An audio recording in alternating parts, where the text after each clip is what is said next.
yang namanya Surya Paloh ini dia memiliki kekuatan sendiri. Sebagai oposisi dia tidak bisa dipandang sebelah mata. Why? Ya karena dia punya resources yang tidak dipunyai oleh Demokrat dan PKS. Nah dalam konteks ini ya tidak ada pilihan lain bagi Surya Paloh kecuali mendukung atau mendeklarasikan Anies Baswedan. Jadi bagi Nasdem, Anies itu adalah harta yang bisa mengantar Nasdem pada surga dan neraka. Nasdem mengatakan Jokowi tidak akan pernah menendang mereka selama Anies belum jelas apakah akan menjadi calon presiden atau tidak. Tapi kalau Anies sudah jelas menjadi calon presiden, itu kesempatan untuk menendang Nasdem sesungguhnya.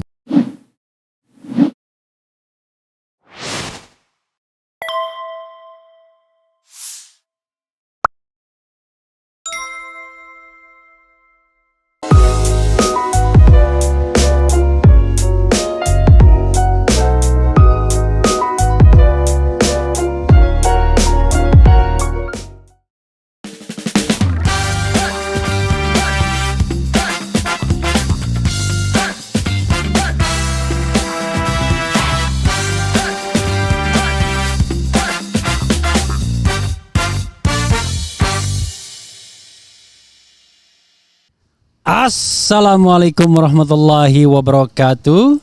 Sobat RH sekalian, jumpa lagi kita di channel yang keren ini.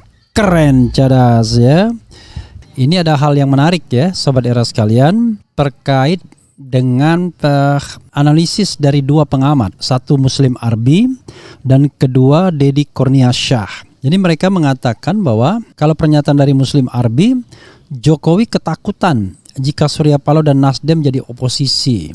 Kemudian Deddy Kurniasyah mengatakan bahwa tidak berani reshuffle Menteri Nasdem, Jokowi lemah di hadapan Surya Paloh ya. Kemudian tanda tanya tentunya. Oke, sekarang coba kita lihat ya. Sebelum saya membahas lebih lanjut, posisi polling kita tidak berubah ya. 17.000 yang voting. Andai AHY tidak dipasangkan dengan Anies di koalisi perubahan, lalu KIB mengajukan tawaran untuk menjadi cawapres Ganjar, apakah Demokrat dan AHY akan hengkang? Ternyata yang mengatakan hengkang 63%, tetap di koalisi perubahan 37% dengan 17.000 votes ya, votersnya, voting 17.000, dan biasanya distribusinya sudah selesai ya, tidak akan ada perubahan yang signifikan. Oke, kita lihat dan kita bacakan kenapa dibilang takut atau khawatir atau tidak berani atau apapun, whatever the say ya. Karena ini menarik tentunya untuk dibahas lebih lanjut. Kok seorang Surya Paloh bisa menggetarkan, bisa menakutkan bagi Ahok.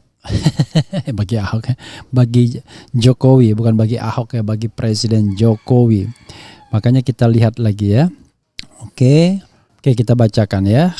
Oke, Sobat Era sekalian, Jokowi ketakutan jika Surya Paloh dan Nasdem jadi oposisi. Oke, Republik Merdeka, selain memperkuat demokrasi, Presiden Joko Widodo akan ketar-ketir jika Surya Paloh dan Partai Nasdem menjadi oposisi saat ini usai secara resmi mendeklarasikan Anies Baswedan sebagai capres.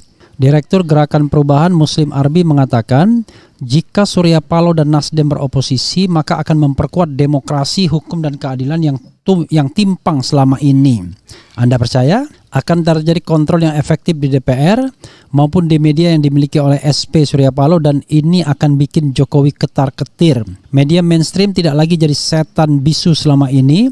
Fungsi kontrol media sebagai watchdog akan lebih kritis setelah Jokowi yang selama ini kontrol media akan kedodoran, ujar Muslim. Kemudian selain itu, ujar Muslim, DPR RI akan efektif berjalan melaksanakan fungsi kontrolnya bersama PKS dan Partai Demokrat yang telah sering beroposisi selama ini, karena kekuatan demokrasi rakyat akan berpengaruh pada kontrol di parlemen. Jika SP dan Nasdem di luar pemerintahan, Jokowi pasti ketakutan karena salah satu kekuatan penopangnya telah ambil jalan bersama rakyat, tidak lagi menjadi pengabdi istana. Jokowi akan menyesal karena ambil opsi musuhi SP dan Nasdem karena faktor Anies. Jokowi tidak siap berdemokrasi, pungkas Muslim. Oke, itu pendapat dari Muslim Arbi. Kalau Deddy Kurniasyah, tidak berani reshuffle Menteri Nasdem, Jokowi lemah di hadapan Surya Paloh, Republik Merdeka juga ya. Tidak hadirnya dalam peringatan hari ulang tahun Partai Nasdem dianggap ekspresi Presiden Joko Widodo tidak suka dengan dipilihnya Anies Baswedan sebagai bakal calon presiden baca pres Partai Nasdem. Demikian penilaian Direktur Eksekutif Indonesia Political Opinion Deddy Kurnia Syah. Menurut Deddy, meski tidak begitu nyaman secara politik, Jokowi dianggap berada di simpang jalan. Satu sisi ia geram dengan pengusungan Anies, sisi lain meski seharusnya tidak memiliki alasan kenapa harus khawatir dengan Anies, Jokowi rupanya lemah di hadapan Surya Paloh. Itulah sebabnya Jokowi hanya mengumbar kemarahan dengan berbagai ekspresi, mulai dari pernyataan dukungan pada Prabowo hingga pesan hati-hati memilih capres, termasuk juga tidak mau memeluk Surya Paloh ya. Tetapi Jokowi tidak berani lakukan reshuffle Menteri Nasdem, demikian kata Deddy. Lebih lanjut, Deddy berpendapat gagalnya deklarasi Anies sebagai capres PKS, Nasdem, dan Demokrat sangat mungkin karena faktor Jokowi. Dalam pandangan Deddy, saat ini Surya Paloh sedang mengatur strategi bagaimana agar Jokowi tidak mengumbar kemarahan di publik. Dan komunikasi politik agar momentum kemarahan Jokowi tidak mengemuka pasca ia deklarasikan Anies, jelas Jokowi. Menarik ya. Jadi menurut Anda, coba kita polling ya, menurut Anda apakah Nasdem akan ditendang dari kabinet atau tidak ya? Coba lihat, kita bikin polling ya, ya sekedar untuk mengetahui pendapat Sobat RH sekalian. Menurut Sobat RH, apakah Nasdem akan dikeluarkan dari kabinet setelah deklarasi Anies ya? Oke. Menurut Sobat Era, apakah Nasdem akan dikeluarkan dari kabinet setelah deklarasi Anies? A. Dikeluarkan. B. Tidak dikeluarkan. Kita coba lihat ya, bagaimana menurut Sobat Era, apakah Nasdem akan dikeluarkan dari kabinet setelah deklarasi Anies? Dikeluarkan, tidak dikeluarkan. Kita lihat bagaimana aspirasi atau pemikiran Sobat Era sekalian terkait hal ini. Oke, jadi kalau kita lihat ya, menarik ini. Apakah begitu kuatnya Surya Paloh sehingga seorang Jokowi tidak berani untuk menendangnya keluar dari kabinet, walaupun mulai diprovokasi oleh kelompok-kelompok yang selama ini pro pemerintahan Presiden Jokowi ya. Tapi provokasi mereka adalah suruh keluar gitu ya. Harusnya suruh Presiden Jokowi yang bersikap, yaitu Presiden Jokowi yang menendang atau mengeluarkan Nasdem dan Surya Paloh dari kabinet. Jadi bukan disuruh mereka untuk mengundurkan diri. Kalau disuruh mengundurkan diri, what for? Kenapa harus mengundurkan diri? Ibaratnya begitu. Karena kalau tidak ditendang oleh Presiden Jokowi, artinya kan Presiden Jokowi masih membutuhkan, atau paling tidak dia khawatir, takut kalau seandainya nanti justru ini akan membuat sesuatu yang tidak menguntungkan bagi Presiden Jokowi ke depan. Kenapa begitu? Karena kita harus pahami Sobat Era sekalian ya, yang namanya Surya Paloh ini dia memiliki kekuatan sendiri ya. Sebagai oposisi dia tidak bisa dipandang sebelah mata. Why? Ya karena dia punya resources yang tidak dipunyai oleh Demokrat dan PKS. Salah satunya adalah media. Ya, baik media cetak dan terutama media televisi ya. Kita tahu bahwa Nasdem punya Metro, punya Media Indonesia ya, punya Medcom, dan ini bisa dipakai secara efektif untuk mengkampanyekan kepentingan mereka. Nah, kalau seandainya dia berada pada posisi oposisi, maka tidak ada lagi halangan untuk mengkritik kebijakan pemerintah. Tapi kalau ditanyakan kepada Surya Paloh ingin dua-duanya, tetap bertahan di kabinet, tetapi tetap juga mencalonkan atau mendeklarasikan Anies Baswedan. Karena diperkirakan menurut hitungan, mendeklarasikan Anies Baswedan itu jauh lebih menguntungkan ketimbang dia misalnya mengendorse Ganjar apalagi Prabowo Subianto. Karena mengendorse Ganjar dan Prabowo itu hanya akan menguntungkan partai-partai di mana mereka berasal. Gerindra akan diuntungkan dengan Prabowo, dan PDIP kalau seandainya Ganjar tetap dicalonkan PDIP juga dan Nasdem mengekor, maka yang untung adalah PDIP. Nah, dalam konteks ini ya tidak ada pilihan lain bagi Surya Paloh kecuali mendukung atau mendeklarasikan Anies Baswedan. Jadi bagi Nasdem, Anies itu adalah harta. yang bisa mengantar Nasdem pada surga dan neraka. Pengertian surga dan neraka itu adalah Nasdem punya kesempatan untuk naik suaranya atau sebaliknya turun suaranya. Tapi rasanya tidak mungkin kalau dia turun suaranya, kecuali Anies tidak jadi dicalonkan oleh koalisi Nasdem, Demokrat dan PKS, bubar koalisi pendukung Anies. Oke. Jadi Sobat Era sekalian, tentu Presiden Jokowi tidak mau berkonfrontasi dengan Surya Paloh yang memiliki resources. Tapi ada faktor lain yang sebenarnya sekarang ini sedang diupayakan, yaitu bagaimana menjegal koalisi ini. Makanya kemudian ada upaya misalnya merayu PKS, ada upaya menskenariokan Demokrat ditarik KIB dan lain sebagainya. Jadi kalau kita bicara momentumnya untuk menarik menteri-menteri Nasdem hari ini, not necessary for the time being, karena Anies belum pasti jadi calon, ya kan? Nah, tapi itu juga mungkin perhitungan kenapa tidak dideklarasikan cepat-cepat. Seandainya Demokrat dan PKS itu memang komit, tapi kalau mereka tidak komit kan susah. Jadi dengan tidak dideklarasikan cepat-cepat, maka istana masih bisa berharap, wah ini kelihatannya belum tentu jadi juga. Sementara dalam diri Nasdem mengatakan Jokowi tidak akan pernah menendang mereka selama Anies belum jelas apakah akan menjadi calon presiden atau tidak. Tapi kalau Anies sudah jelas menjadi calon presiden, itu kesempatan untuk menendang Nasdem sesungguhnya. Jadi sesungguhnya ini analisis saya ya. Jokowi berharap Anies tidak bisa memenuhi kuota 20%, entah dengan cara merayu Nasdem agar kembali ke pangkuan Bapak, merayu Demokrat dengan iming-iming tinggi, yaitu AHY wapresnya Ganjar misalnya, dengan merayu PKS dengan iming-iming tinggi Aher menjadi wakil presidennya Prabowo dan diyakinkan bahwa Prabowo punya peluang untuk menang juga, atau memang akhirnya ya mereka pasrah bahwa Anies akan menjadi calon dan pada saat itulah kemudian akan diambil tindakan kepada Partai Nasdem. Nah, tapi dari sisi Nasdem, ini analisis sekali lagi ya, mereka tidak ingin juga cepat-cepat untuk mendeklarasikan agar Presiden Jokowi juga tidak ambil tindakan apa-apa, karena Nasdem tetap ingin kadernya berada di pemerintahan selama mungkin, ya. Syukur-syukur sampai akhir masa jabatan. Karena begini, teorinya Sobat Era sekalian, teorinya ya, seandainya ya sampai pada saat pemilihan nanti dan pada saat pemilihan ternyata ya kan Nasdem menang dengan Anies Baswedan, maka belum tentu juga Nasdem akan ditendang oleh Presiden Jokowi dalam sisa masa jabatan, karena sama saja itu meninggalkan luka yang akan dibalas dendam barangkali luka itu. Jadi, nah tapi kalau seandainya kalah, ya kan, Anies dan yang menang adalah putra mahkota Jokowi, maka Jokowi punya keleluasaan mau ngapain. Dia mau tendang oke, tidak mau tendang is oke juga ya.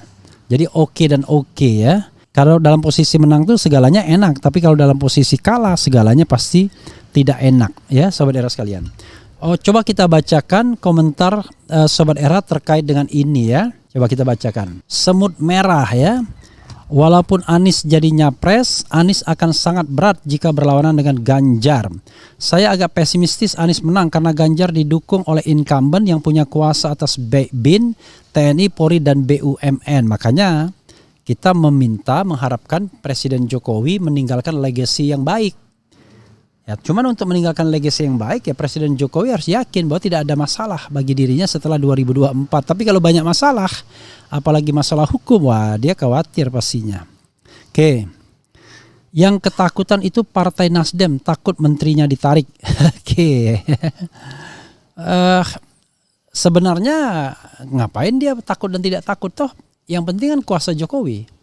Jadi kalau Jokowi berkuasa ya tinggal tarik aja dia, tinggal berhentikan saja. Oke ya,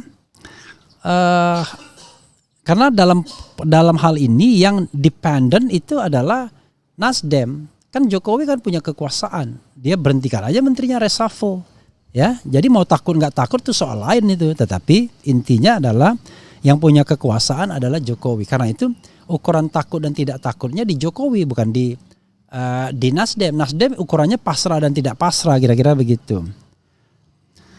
Salam cerdas Bung Refli, saya ingin sampaikan tolong jangan hanya salahkan Partai Demokrat semata dalam pengajuan AHY sebagai cawapresnya Anies, karena Nasdem sudah ajukan capresnya, sekarang Demokrat ajukan AHY. Loh. Kok Nasdem Anies kok dibilang calon presidennya Nasdem? Enggak, Anies itu non partai tetap. Makanya nanti pinter-pinteran PKS sama Demokrat sama-sama miliki Anies. Jadi dia punya share, punya saham. Nanti akan kita lihat siapa yang lebih untung menjual Anies Baswedan. Apakah Nasdem, apakah Demokrat, apakah PKS. Karena menurut pollingnya RH, yang untung itu PKS malah, bukannya Nasdem. Tapi kita lihat nanti ya. Oke. Kasihan sama Jokowi menolak Anies mendukung calon lain. Padahal kalau dia mendukung Anies pasca presiden dia akan aman karena tidak ada sifat balas dendam. Beda yang lain, Ganjar, Prabowo, apalagi Erlangga. Enggak dong, kalau Ganjar, Prabowo tidak akan dendam karena mereka kan satu kubu. Jadi sebenarnya bukan dendam-mendendam. Artinya ya Anies pun belum tentu juga mau katakanlah nggak ada istilah dendam-mendendam. Tapi kalau kita bicara tentang penegakan hukum kan susah juga nantinya. Misalnya penegakan hukum terhadap KM 50 kan dituntut oleh masyarakat pastinya. Kemudian tentang ijazah ya kan akan dituntut ya. Oke.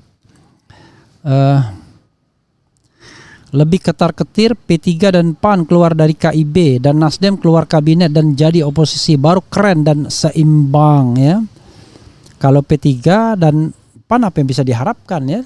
Kalau misalnya selalu ada ancaman bagi ketua umumnya untuk katakanlah dipermasalahkan sisi hukumnya ya.